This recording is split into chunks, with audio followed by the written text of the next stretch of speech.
Hi, ഇന്ന് ഞാൻ പറയാൻ പോകുന്നത് ഐബ്രോസ് കൊഴിയുമ്പോൾ എന്ത് ചെയ്യണം എന്നുള്ള. ബ്യൂട്ടി പാർലറിൽ ഒരുപാട് പേര് ത്രെഡ് ചെയ്യാൻ വരുമ്പം ചോദിക്കുന്നൊരു സംശയമാണ് ഐബ്രോസ് കൊഴിഞ്ഞു പോകുന്ന ഐബ്രോസിനെ എങ്ങനെ കിളിക്കാൻ സാധിക്കും, അത് ഉള്ള ഐബ്രോസ് എങ്ങനെ കൊഴിയാതെ സംരക്ഷിക്കുന്നത് ഒരുപാട് പേര് ചോദിക്കാറുണ്ട്. അപ്പം നമുക്ക് ഇപ്പം മൈക്രോ ബ്ലേഡിംഗ് ഒന്നും ചെയ്യാൻ എല്ലാവർക്കും പറ്റിയെന്ന് വരില്ല.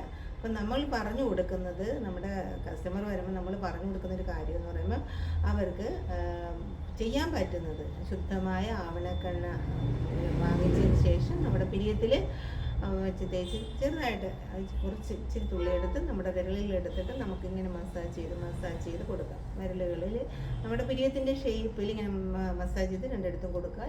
രാത്രിയിൽ ഇട്ടതിന് ശേഷം രാവിലെ കഴുകുക. ചിലർക്കൊക്കെ ആവണക്കെണ്ണ അലർജി ഉണ്ടെന്ന് ചുരുക്കം ചിലർക്കൊക്കെ ഉണ്ടാവാറുണ്ട്. അപ്പോൾ അങ്ങനെയുള്ളവർ അത് മാത്രം തേക്കാതെ അതിനകത്തൂടെ ശുദ്ധമായ നമുക്ക് വെളിച്ചെണ്ണ ഉണ്ടെങ്കിൽ ആ വെളിച്ചെണ്ണയും കൂടെ ചേർത്തതിന് ശേഷം നമ്മുടെ പിരിയത്തിൽ മസാജ് ചെയ്ത് കൊടുക്കാം.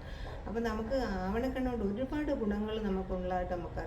സ്കിന്നിന് നല്ലതാണ്, ഹെയറിന് നല്ലതാണ്, അതുപോലെ ഐബ്രോസ് ഗ്രോത്ത് ഉണ്ടാവാനും അത് കൊഴിഞ്ഞു പുതിയത് കിളിക്കാനും ഒക്കെ നല്ലതാണ്. ഒരുപാട് പേരത് പറഞ്ഞിട്ടുണ്ട്.